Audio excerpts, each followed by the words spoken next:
Are you ready? 100%. Let's do it. You get like a rock star clap when you come in. I need that. I need to get that. Beniamin effect. Yeah, come on. Come on. Beniamin, you announced a lot of things yesterday, and in this panel, we will focus on Metaverse. You are not alone. Herman, thank you for your time. Thanks for joining. And for start this panel, I propose you to talk a bit more about your activity, your enterprise, but also your past. Can you give us a bit more detail? Sure. I mean, Improbable today, a little bit of background.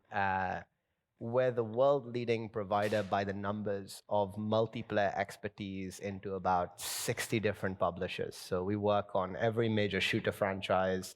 We built Fall Guys, the multiplayer mode, if you guys played that. Recently, Gotham Knights, Modern Warfare 2. You can see us in the credits, kind of buried in there. And we spent the last 10 years learning everything we could about how to build difficult-to-create, complex virtual worlds. And if you look right now at the metaverse space, it's all hype and no substance. You know, there's very little credible, tangible, good experiences people want to be part of. And so our focus has been, how do we break that? How do we create really valuable experiences? And one of the things we've been able to do, which hopefully you saw in the trailer yesterday, is allow environments which can support 20,000 people, all in the same space, all speaking at the same time, all interacting with presenters and performers. And just like, you know, in the blockchain space, you think about transactions a second, we've been focusing on operations per second. And today, Improbable can do like 10 billion operations a second, I think is the latest thing, which is nice. Not bad, not bad. But our big focus, and this is what Beniamin and me kind of fell in love on a little bit, is how do we go beyond technology to something that unlocks the massive creative potential of the space? And so we're building this network which will connect together many different worlds, including X worlds, including Yuga Labs' other side, and I know Nicole is here later today as well. And our vision is to go further, right? It's to build this ecosystem. And I think what you guys are doing here is going to be such a vital component in making that happen. I had already heard about Improbable. You was working with Yuga Labs. Can you also give a bit more detail about it? Well, Nicole will be here later, who's the CEO, so she'll speak a bit herself. But yeah, we are the developer of Other Side. So we are creating all of the gameplay and technology that supports the world. We did an event earlier this year, First Trip, which was the largest number of people ever inside a single experience for now. I know we're planning to do a little bit more in the next few weeks. And it's been an incredible experience. You know, we've been able to bring the community together in one environment. It was incredible to see their reactions, their emotions, to have actors and other people there. We're now beginning to work even beyond that with sports leagues and fashion brands. You know, I think a lot of quite poor quality metaverse projects over the years have led to a very skeptical outlook from consumers. So for us, it's just about the experience. How do we build something stunning? You know, we've now solved rendering at scale. We've solved bandwidth compression issues. And I think the partnership we're now striking with Multiverse really excites me, because bringing together our expertise in building complex worlds with the incredible technical expertise in blockchain and Web3 that this community represents, that's fire. Fire. And I'll just finish by saying, man, we met because one of our partners is Andreessen Horowitz. We met every crypto blockchain company, and 15 minutes with the formerly Elrond and now Multiverse team, I was like, shit, these people know what they're talking about, you know? There's so much bullshit, you know, people raising hundreds of millions of dollars to promise a proof-of-stake blockchain 15 years from now. And these guys did it, you know, years ago. And it's very easy to see where the real capability lies. Thank you. We can stop this conversation right there. That was your last announcement yesterday, X Worlds.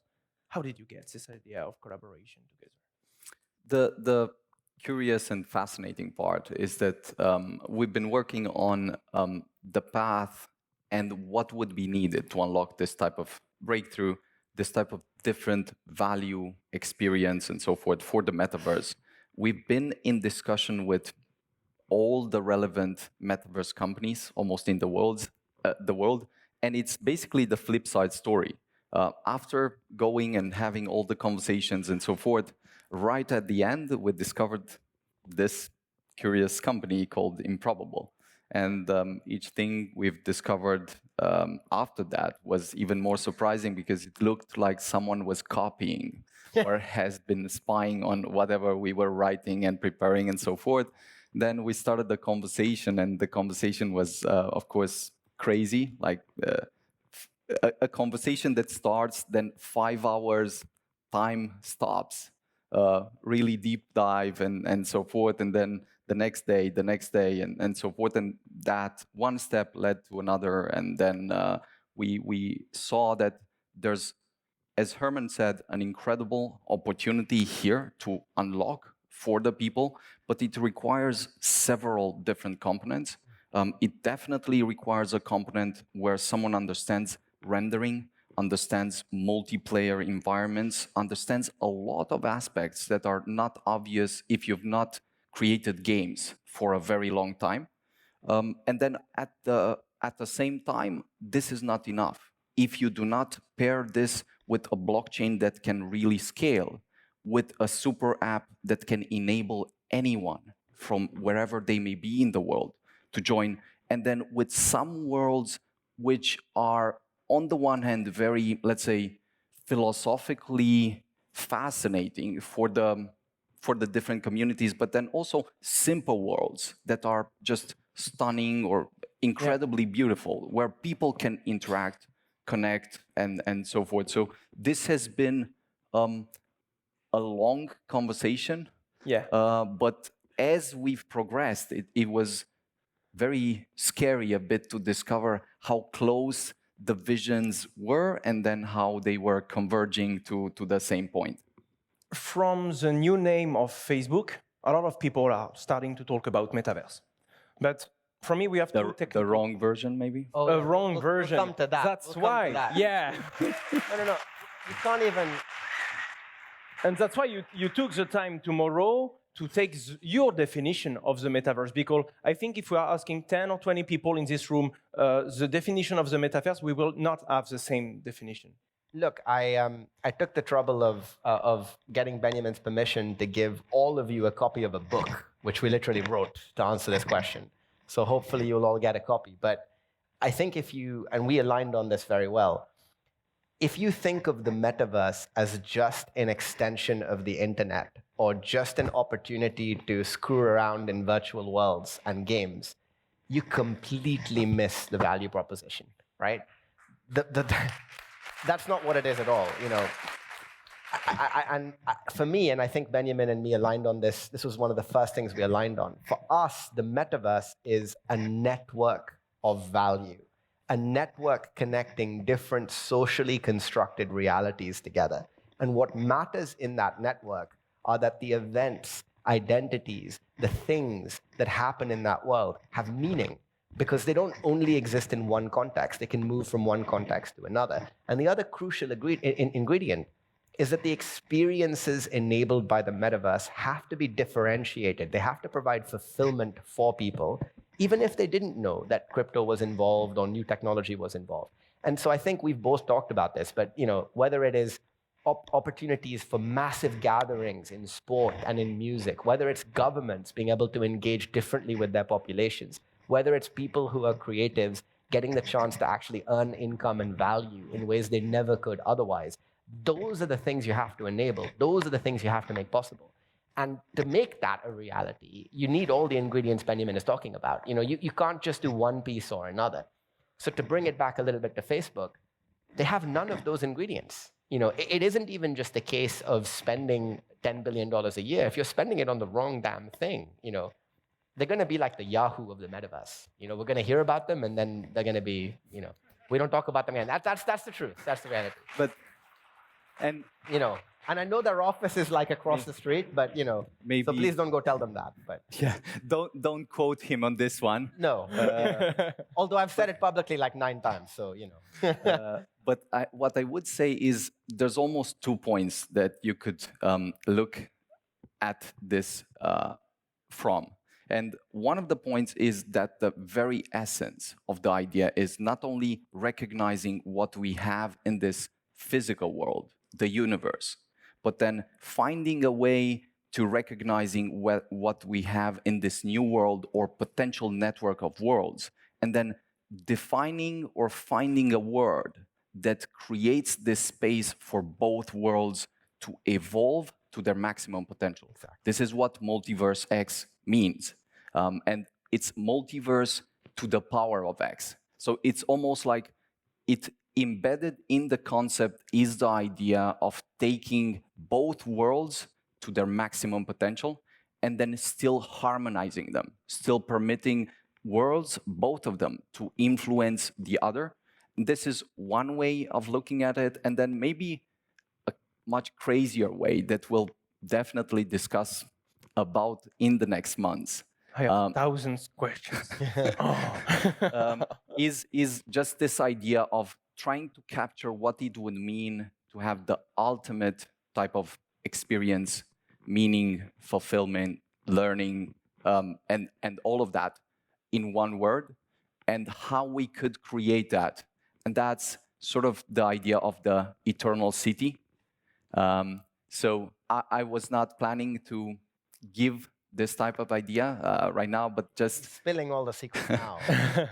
the idea of creating an eternal city to push the boundaries of what we've built, what we've experimented with, both in, let's say, learning, entertainment, meaning, fulfillment, and so forth, is probably one of the most fascinating ideas, because it's not only like building a new city where you do have to have the architecture, urbanism, and so forth, but here you need to also think about the deepest questions. What does actually mean to be human? What does it mean to interact with fellow human beings, with friends, and so forth? How can we build something that we've only dreamed about, and some people have dreamt about thousands of years before, and then now, for the first time, we can take this to a point where this has never been done before. And one of the things I most admire about our collaboration and this community is the recognition and the lack of hubris in understanding that it can't be done alone. You know, you all have phones in your pockets, and you think of those microchips, and what we don't all realize is Carl Zeiss in Germany makes the optics. You know, ASML makes the machines. TSMC does the fabrication. Then they get designed by ARM, and then they get produced. And these 4 or 5 companies, they work together in this deeply collaborative way to unlock this modern miracle. And the hubris of a company like Facebook or anybody else in thinking that one business, one community, one piece is enough is completely wrong. You know, without the ability to have incredible experiences, nobody will come. But without the ability for those experiences to be connected to a system of value, to a great underlying chain, to a great ability to move value from one place to the other, you can't build businesses. So all And those pieces are so important. The strongest point that fundamentally amplifies the value of everything we've discussed is when this becomes an interoperable, open network. Exactly. And With this, this becomes unstoppable. Not improbable, but unstoppable. and this is, you know, just to finish on that, I don't know, the bravery of you, and I know Yuga Labs is coming later, but the bravery of companies that would normally think of themselves as competitors to say, actually, how do we share value? How do we create something bigger than ourselves? That is what big tech is never going to do. They only think in terms of acquisition and ownership, and that is not how Web3 works. That is not how value is created. 100%. I'm okay with the possibilities. And I think we can do a lot of things. Because, yes, every solution, every tool will amplify what we can do with this technology. But you will have to start by a concrete and simple use case.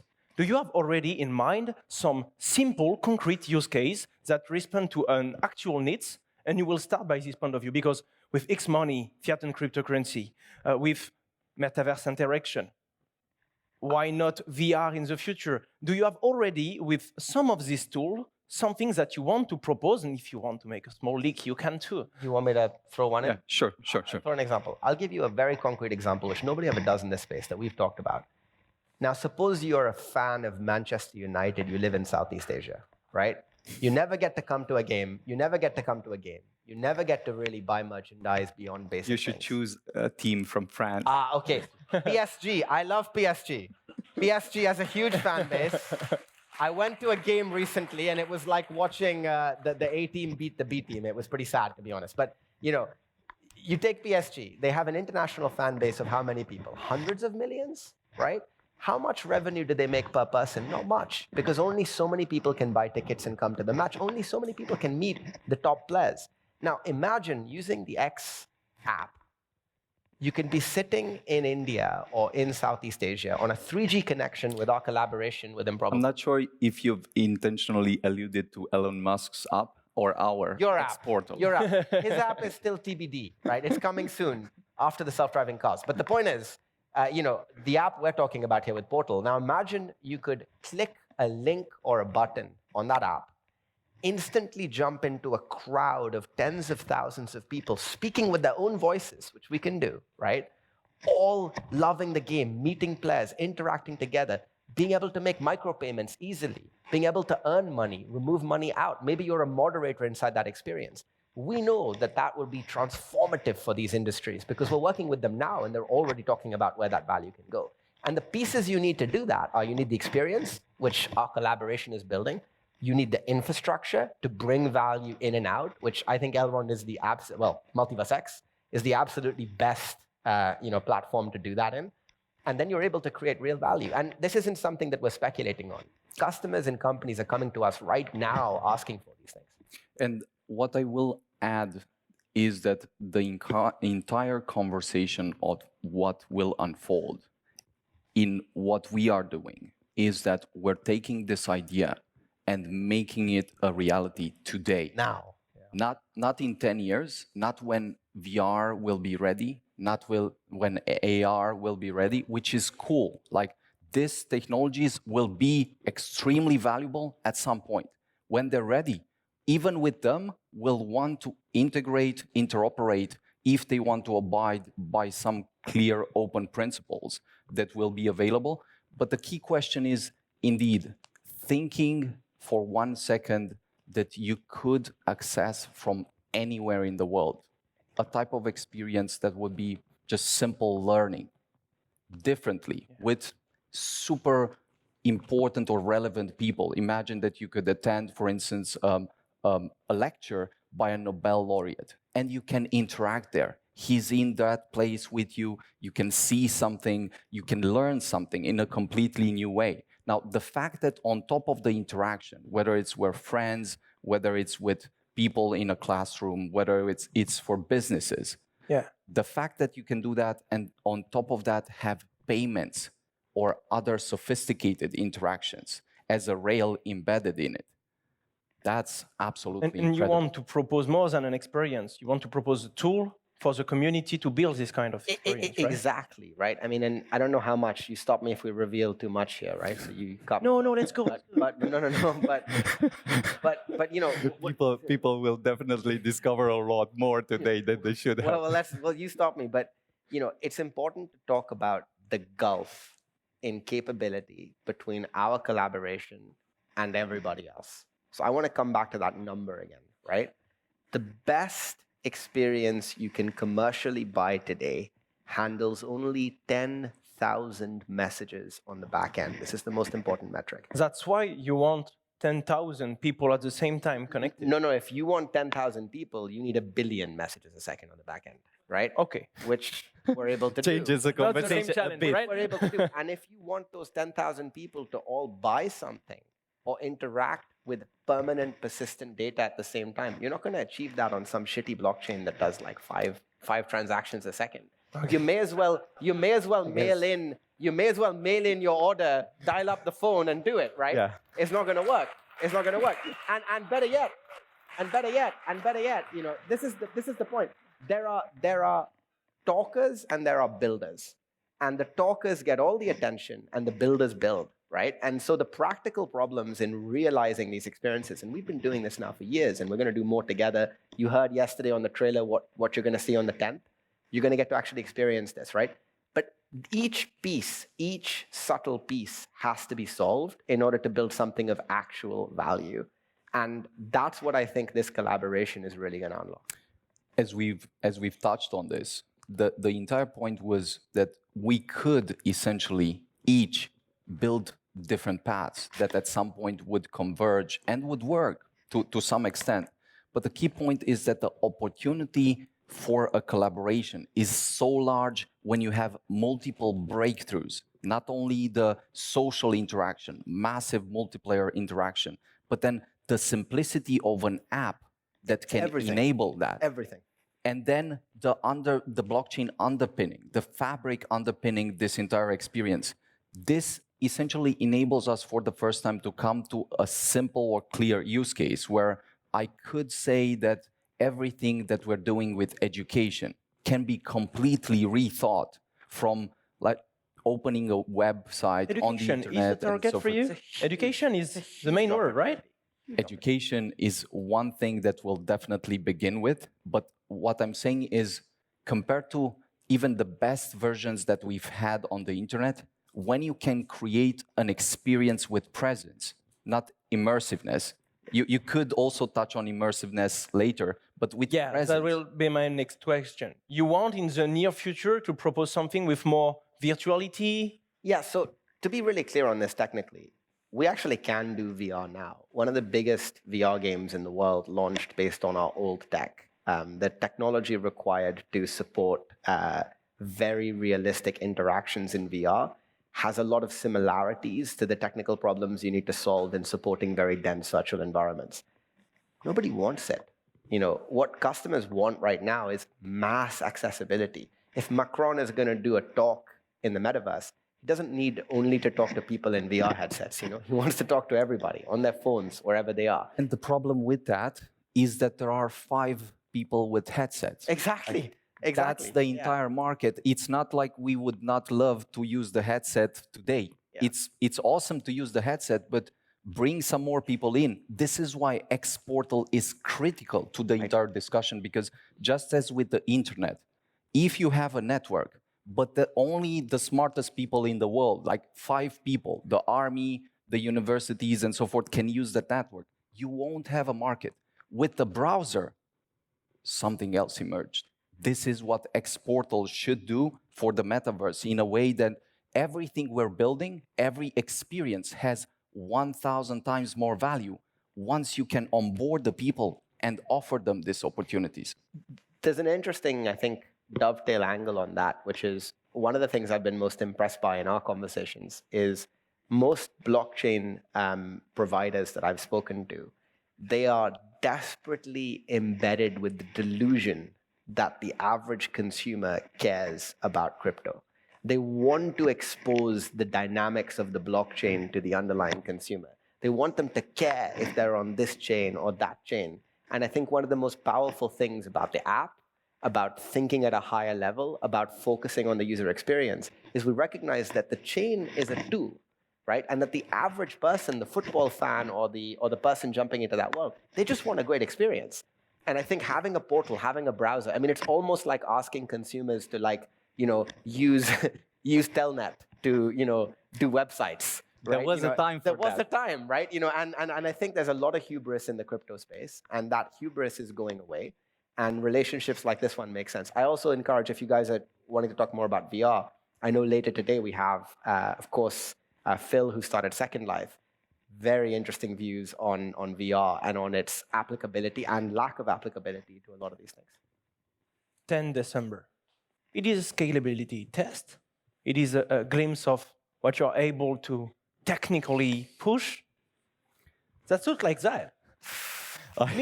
million transaction for 10,000 people. Beniamin, can you push 1 million transaction on it?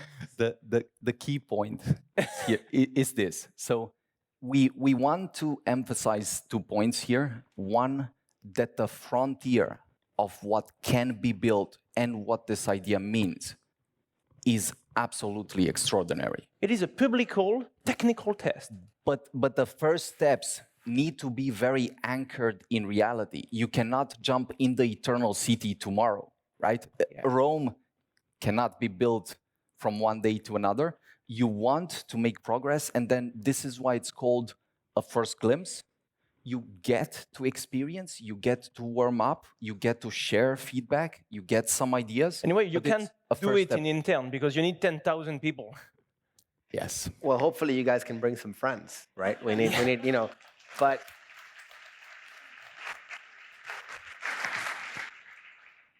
I think it's more than a test because it's an experience. And I think what it should do for all of you, if you're part of it, is it'll give you a very, very important experience that we've had that's been transformative for us. When you feel what it's like to be in a crowd, a large crowd, and we hope we can, you know, hit 10,000 or more if you guys attend, it's magical. You know, you're in a group of people who are present, who are all there. And all of this talk of the metaverse being about a Zoom meeting with 4 people, I mean, come on, like, who the hell needs that, right? That's not magical. That's not wondrous. You know, I think if I had, you know, one criticism for some of the other stuff happening, it's just boring. And I know we're going to have Nicole here later from Yuga. The possibilities also when you go beyond one experience, the connecting them together, is so exciting. And, you know, something that takes a very forward-looking mindset to achieve, which I'm really happy to be collaborating with you guys because you guys have it. In your target, in this first glimpse, users will be able to communicate or only just be connected 10,000 at the same time? 100% communicate. You can also... Really? Yeah. We built... We should not give too much because... We shouldn't give too much, but there's some stuff that's already public. You know, this is not a smoke and mirrors test. This is a system handling billions of messages a second. You'll be able to speak, you'll be able to talk. I'm not going to tell you anything else you'll be able to do. But those 2 things we can say. Don't swear, though, because we'll kick you out. We have an automated... No, it's fine.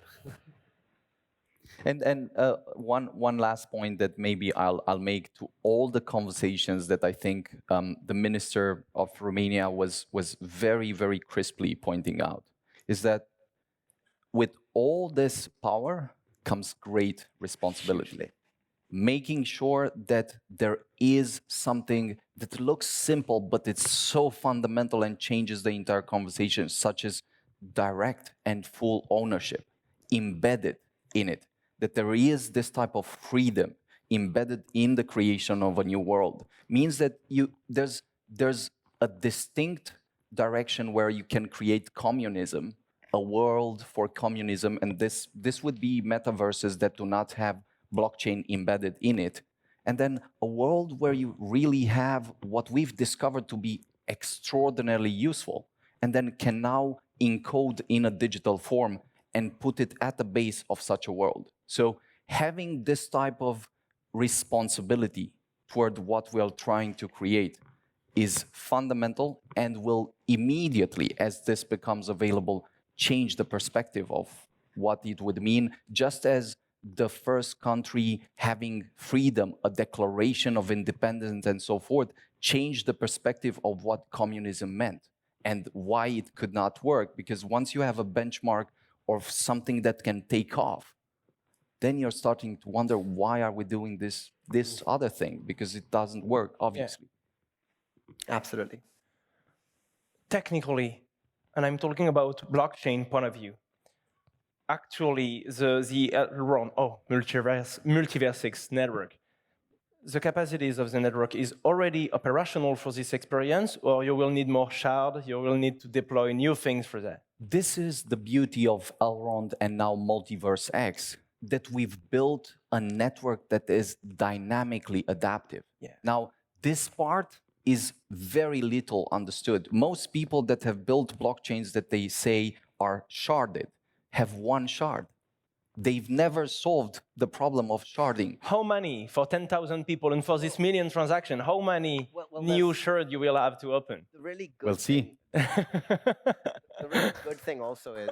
But this is a nice problem to have, right? Yeah. Yes. This is the steps that are adding value to the conversation. And when something like this appears, again, it contrasts everything that exists out there, where you, for instance, see that 5 transactions, 7 transactions, 15 transactions, or even 100.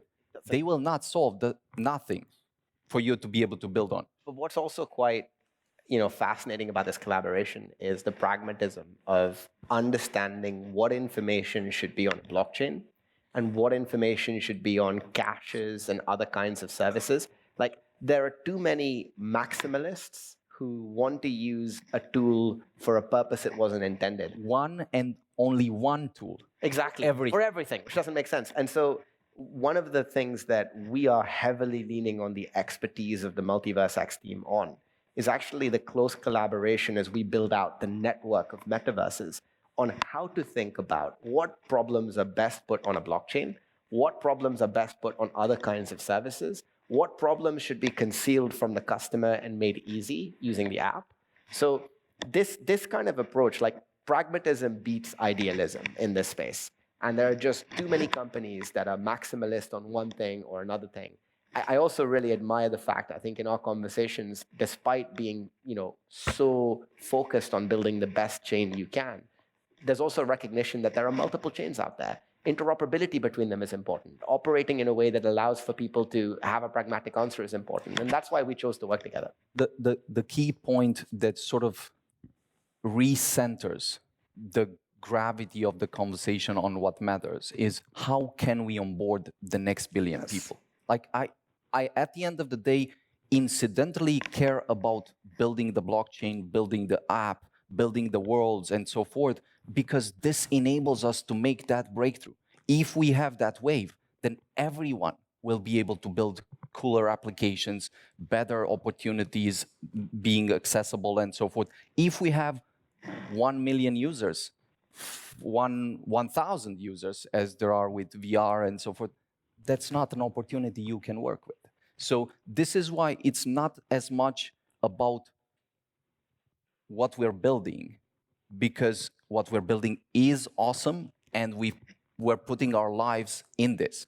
This is extremely important, but it's important because it unlocks this opportunity. And this is why it will always be a guiding principle for us to look much broader. We've solved this problem. Now, what's really needed? Why is it not happening? This is why the portal is needed. This is why the worlds are needed. This is why a collaboration like this sets a different kind of premise for the vision to unfold.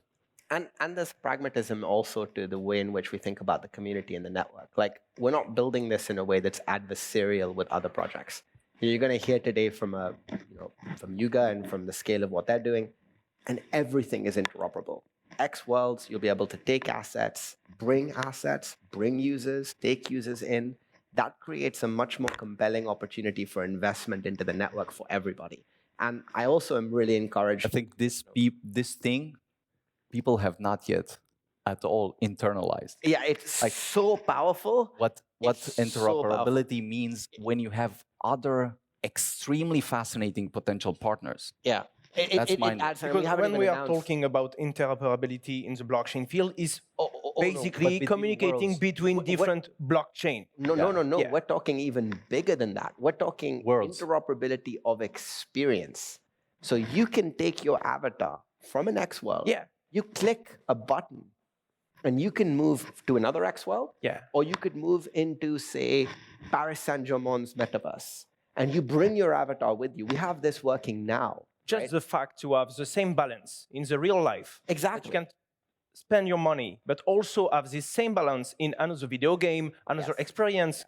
And that's why I really think we can bring, the goal is not to propose one experience with few tools, but it's to propose a sandbox with the different ingredients that every people will be able to create its own world with its own experience and take some tools, some bricks of payment, communication, interaction. You get it, but it's also about maximizing the value of every asset sold in every X world. If you buy a piece, stop sharing all the information. Oh, I want it too much. I want it too much. If you get involved with X worlds in whatever way that might be, without revealing, and you stop me if I go too far. I'm here to leak. That's my job. If you believe and commit then you don't only have to believe and commit in the delivery of one developer or one partnership.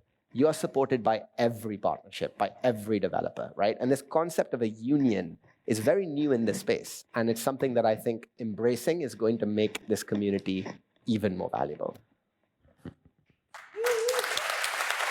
The clapping, so that's something, you know. What can I say? You guys really like this guy. Shit, he's convinced me too. Damn, like, you know. That's the end. We have no more time. Thank you. Thanks for all of this answer. And see you later. And we are waiting you at the 10th December, right? Thank you, guys. Cheers.